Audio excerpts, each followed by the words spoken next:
میں لعنت ڈالتا ہوں فرقہ واریت پر اور فرقہ وارانہ سوچ پر، لیکن اللہ کے گھر میں مسجد میں بیٹھ کر انشراح صدر سے کہتا ہوں، نبی پاک کو حضور کی شانوں سمیت صرف اہل سنت و جماعت مانتے ہیں۔ انشراح صدر سے کہتا ہوں، شانوں سمیت، اور اتنا تگڑا مانتے ہیں کہ میں وہ سنی ہوں جمیل قادری مرنے کے بعد میرا لاشا بھی کہے گا صلاۃ و سلام۔ یہ سمجھ لیں آپ بات، یہ کیا بات ہوئی؟ او مننا بھی کادا مننا ہے، کدے مان لے آتے کدے منے ہی نہ، یہ کیا فلسفہ ہوا بھائی؟ کلمہ پڑھتے ہیں، کلمہ پڑھنے کے باوجود کہنے لگے معراج سمجھ میں۔ صدیقی سوچ بتاؤں، ان لوگوں میں سے، یہ سیدہ عائشہ بیان کر رہی ہے، امام حاکم نے اس کو لکھا ہے، صحیح روایت، ان لوگوں میں سے کسی نے جا کے حضرت صدیق اکبر سے کہا کہ وہ جو سرکار فرماتے ہیں میں مسجد حرام سے مسجد اقصی تک گیا ہوں، تو آپ اسے تسلیم کرتے ہیں، اس کی تصدیق کرتے ہیں؟ تو حضرت ابوبکر صدیق فرمانے لگے یہ تو اتنی سی بات ہے، میں تو اس سے بڑی بڑی باتوں کی تصدیق کرتا ہوں۔ اور کوئی رہ فلک تے یار گیا، کوئی جا سدراتے ہار گیا، ایک کالیاں زلفاں والا سی جڑا لنگر شاہ تو بھی پار گیا۔ یہ اتنی سی بات؟ محبوب تو جو کہہ دے، جو فرما دے، سانو قید سجن دا گہنا ہے، او جنج رکھے ایسا اونج رہنا ہے۔ یہ فلسفہ حیات ہے بندہ مومن کا۔ امتی کا حق ہے کہ جو حضور فرما دے، جس وقت فرما دے، جس تناظر میں فرما دے، وہ صدق کے دل سے اسے لوگوں کی سمجھ میں نہیں آتا۔ اور جناب یہ سمجھ شریف کا قصور ہے، یہ سمجھ شریف مختصر ہے، اس لیے سمجھ میں نہیں آتا۔ لوگوں کی سمجھ میں بڑی چیزیں نہیں آتی، اب کیا وہ چیزیں چھوڑ دی جائیں گی؟ اکبر الہٰبادی کہتے ہیں میرا تو رب کے بارے میں بھی یہ عقیدہ ہے کہ تو دل میں تو آتا ہے، دماغ میں نہیں آتا۔ میں جان گیا میرے مولا تیری پہچان یہی ہے۔ اگر کوئی تیرا احاطہ کرنا چاہے تو کر سکتا، دماغ تیرا احاطہ کر سکتا، آنکھیں احاطہ کر سکتی، لیکن دل مانتا ہے کہ اس کائنات کا خالق بھی ہے، مالک بھی ہے، ایمان ہے، عقیدہ ہے۔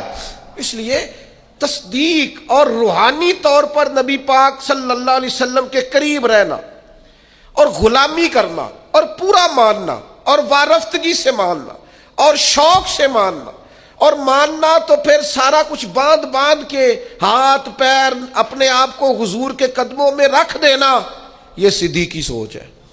یہ حضرت ابوبکر صدیق کا کمال ہے۔ آپ دیکھیں نا، حضور نے اس بات، یہ دو روایتیں آپ نے بھولنی نہیں، یاد رکھیں گے انشاءاللہ۔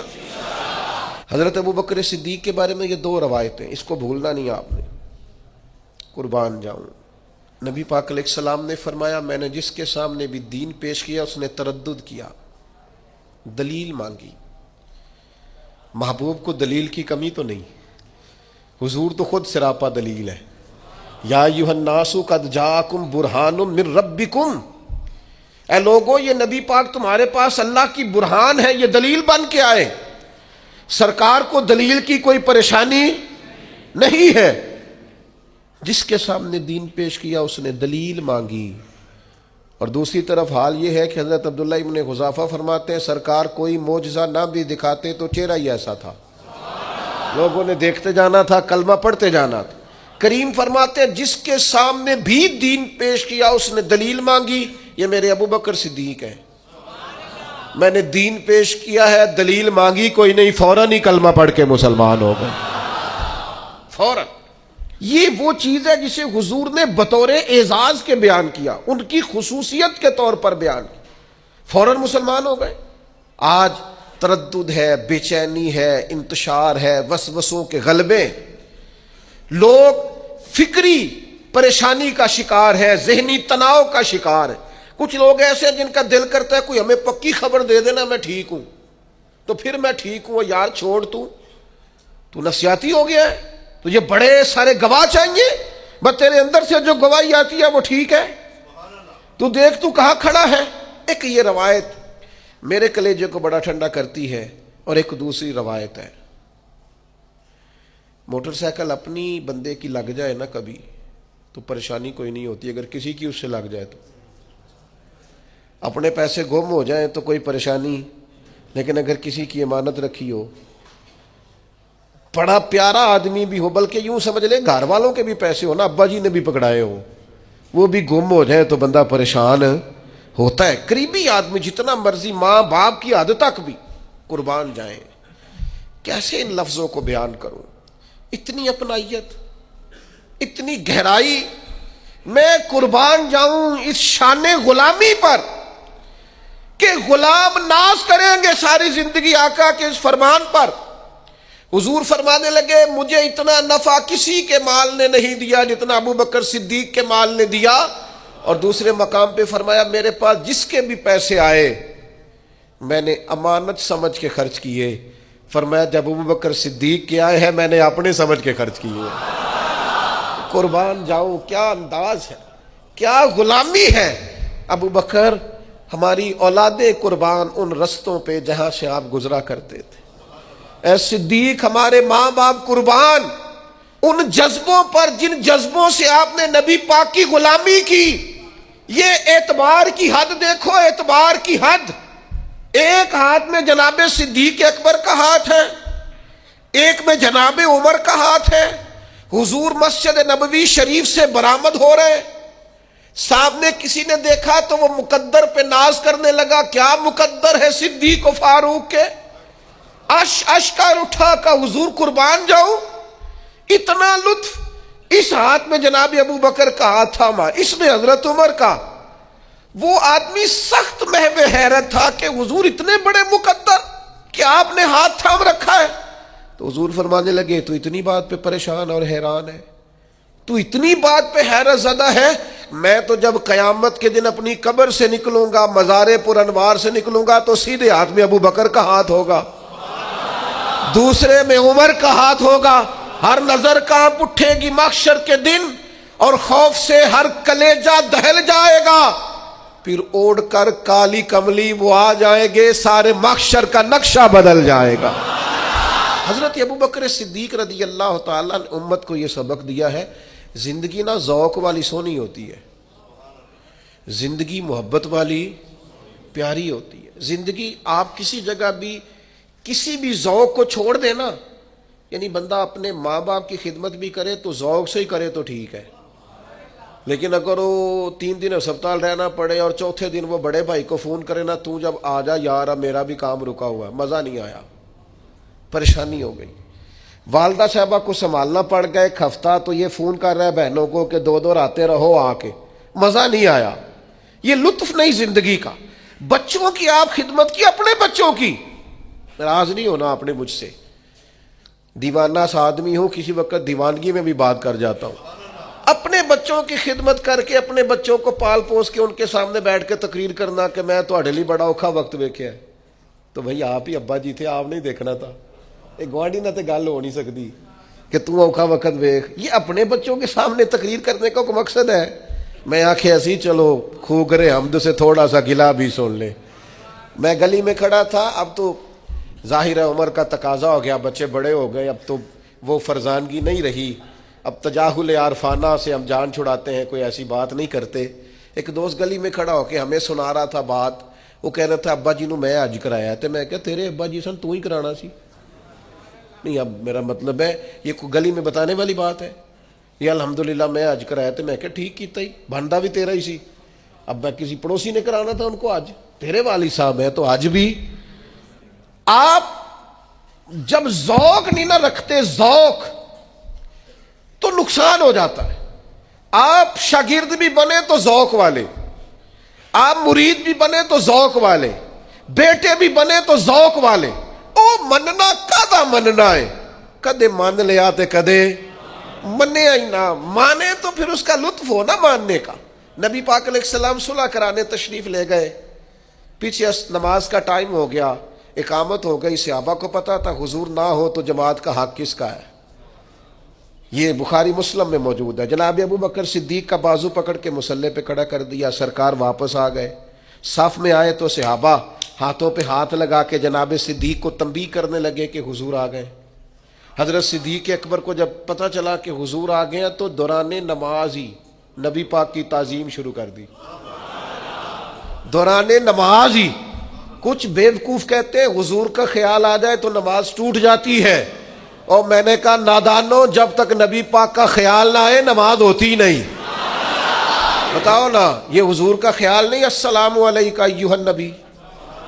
یہ حضور کا خیال نہیں اللہم صلی علی محمد وعلی آل محمد؟ یہ کس کا خیال ہے؟ کہاں بیٹھ کے لکھتے ہو اور بولتے ہو، سمجھتے ہی نہیں کہ کیا کہہ رہے ہو؟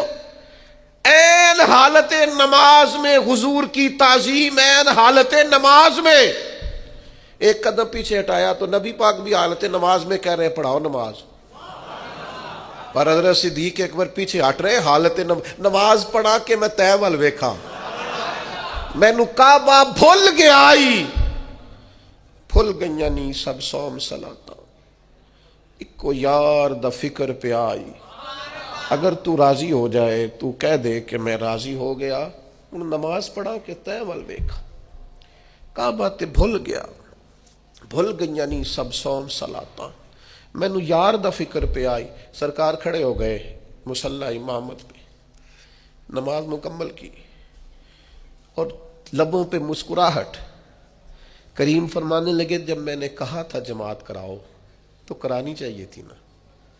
حضرت ایک ہی جملہ حضور نے کہا اور جواب میں ایک ہی جناب صدیق نے کہا، لمبی بات نہیں ہوئی، کہا تھا جب تو جماعت کرانی چاہیے تھی نا۔ عرض کرنے لگے یا رسول اللہ، ابو قحافہ کے بیٹے کی اتنی جرت بھی نہیں کہ آپ کے سامنے کھڑے ہو کے جماعتیں کریں، میں ابو قحافہ کا پتر ہوں، آپ کے سامنے امام بنوں؟ میں سمجھتا ہوں یہ میرے لیے ٹھیک نہیں۔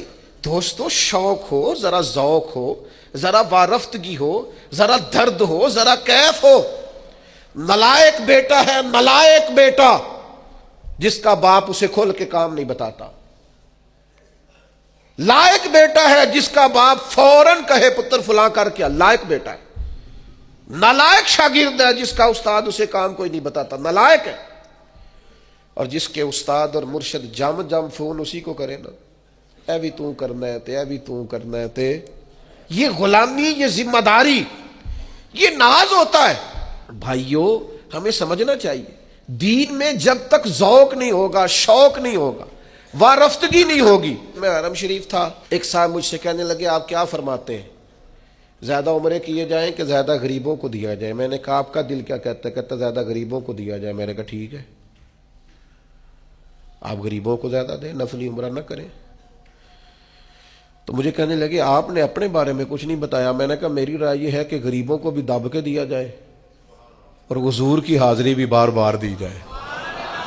میری رائے تو یہ ہے، اس لیے کہ کچھ لوگ ایسے ہیں جو رہ نہیں سکتے، ان کی مجبوری ہے، پیار جو ہو گیا ہے، ان کی کیفیات کا رنگ۔ کہنے لگے یہ دو فتوے کس طرح ہوتے ہیں؟ میں نے کہا ہوتے ہیں، دو فتوے ہوتے ہیں۔ حضرت ابی بن کعب نے کہا یا رسول اللہ سارا مال اللہ کے رستے میں دینا ہے؟ فرمایا نہ بھائی، تیسرا حصہ، سارا نہیں لینا، تیرے بچے بعد میں پریشان ہوں گے۔ حضرت ابو لبابہ نے کہا یا رسول اللہ سارا دینا ہے؟ فرمایا نہ بھائی، تیرے بچے بعد میں پریشان ہوں گے۔ حضرت سعد بن ابی وقاص نے کہا سارا اللہ کے رستے میں دینا ہے؟ فرمایا نہ بھائی، ان کے لیے فتویٰ اور ہے۔ ابو بکر صدیق سارا ہی لے آئے، فرمایا تو لے آ، تیری خیر ہے، تیرا سارا ہی قبول ہے، تیرے لیے کوئی مسئلہ نہیں ہے۔ میں کیسے آپ کو بتاؤں کہ اولاد بزدل کر دیتی ہے، اپنے لیے انسان اتنا پریشان نہیں ہوتا جتنا بچوں کے لیے ہوتا ہے۔ جوان بیٹیاں تھیں جناب صدیق اکبر کے گھر میں، لیکن سارا مال ہجرت کی رات لے گئے۔ حضرت اسماء بنت ابی بکر سردار کی بیٹی، لیکن ابو جہل نے آ کے پوچھا کہاں لے گئے ہیں نبی پاک کو تیرے والد؟ جناب اسماء کہتی ہیں اس سختی کے ساتھ مجھ سے پیش آیا کہ میرے رخسار پہ تھپڑ بھی مارا۔ کس کے لیے؟ حضور کی بارگاہ کے لیے۔ مسلمان دین پر عمل کرتا ہے تو اس کے اندر وہ کیفیات نہیں، وہ جذبات نہیں۔ علامہ اقبال کہتے ہیں بجھی عشق کی آگ اندھیر ہے، اب یہ مسلمان نہیں، یہ خاک کا ڈھیر ہے۔ اب تو یہ خاک کا ڈھیر ہے، کوئی بھی ہوا چلائے گا، پنکھا چلائے گا، یہ اڑ جائے گا۔ وہ جو عشق کے ساتھ حضور کے لیے رکے ہوئے تھے وہ پہاڑ تھے اصل، ہم نے وہ ذوق نہیں سمجھا۔ اور پھر ایک اور بات بھی آپ کو عرض کروں، ایک ہے شریعت کا حکم، ایک ہے اللہ رسول کا حکم، اور ایک ہے رب رسول کی مرضی۔ زیادہ مشکل بات نہیں ہے، بس سمجھنے کی کوشش کرنا۔ ایک ہوتا ہے حکم اور ایک ہوتی ہے فرمایا طلاق دینا گزارا نہ ہو تو اجازت ہے، پر یہ مرضی تو نہیں نہ طلاقیں ہوں۔ کسی نے کسی کو مارا تو مشیت الہی یہ ہے کہ بندہ مر جائے گا، پر اللہ کی رضا تو نہیں کوئی کسی کو مارے۔ مشیت، شریعت، حکم اور ہے اور مرضی اور ہے۔ آپ کسی کو گولی مار دیں وہ مر گیا، حکم الہی آ گیا، امر ہو گیا، لیکن یہ اللہ کی رضا، مالک کو پسند تو نہیں کہ کوئی مسلمان کسی کو مارے۔ بات سمجھ رہے ہیں؟ وہ کہتے جی میں نا حضرت صاحب نو استاد صاحب نو پوچھ کے چھٹی لے کے آیا، اور بھائی تو چھٹی منگی سی تینوں دے چھڑی، ورنہ مرضی تو دیکھ بھلا، ان کی مرضی تھی کہ تو جائے۔ چھٹی اور چیز ہے، پوچھنا اور چیز ہے۔ حضرت صدیق اکبر نے نا نبی پاک کی رضا کو سمجھ لیا تھا۔ سونا راضی کس بات میں، حضور کی کیفیات کیا ہے۔ نبی پاک نے بس چاہا تھا کہ حضرت بلال کو خرید لیا جائے، صرف چاہا تھا۔ حضرت ابو بکر صدیق جا کے خرید بھی لائے، حضور کی رضا سمجھ گئے نا۔ یہ جو رضا کچھ بندے کہتے ہیں میں ابا جی نو آخیا مینوں حکم کرو، اور میں نے کہا ابا جی سے حکم نہیں پوچھا جاتا، آپ ابا جی کو ویسے کیوں نہیں سمجھتے کہ ان کی طبیعت کیا ہے؟ آپ مزاج کو سمجھیں۔ حضور نے فرمایا باپ کی رضا میں رب کی رضا ہے، آپ اس کیفیت کو سمجھیں، اس گہرائی میں اتریں، والد آپ کے کیا چاہتے ہیں اس کے مطابق آپ عمل کریں۔ یہ کیا بات ہوئی کہ میں پوچھوں گا میرے لیے کوئی حکم ہوا تو دسیا جی، ایک ہی گل ہوئی جی۔ آپ کو کیسے یہ پوچھنا پڑا کہ حکم ہوا تو بتانا؟ آپ کو پتا ہونا چاہیے تھا، آپ کو قبل اس کے علم ہونا چاہیے تھا، لیکن آپ کہہ رہے ہیں کہ اگر کوئی حکم ہوا، کوئی بات ہوئی تو پھر مجھے بتائیے گا۔ یہ انداز درست نہیں ہے۔ پوری مرضی، پوری شناسائی، پوری کیفیات اس کو سمجھنا چاہیے۔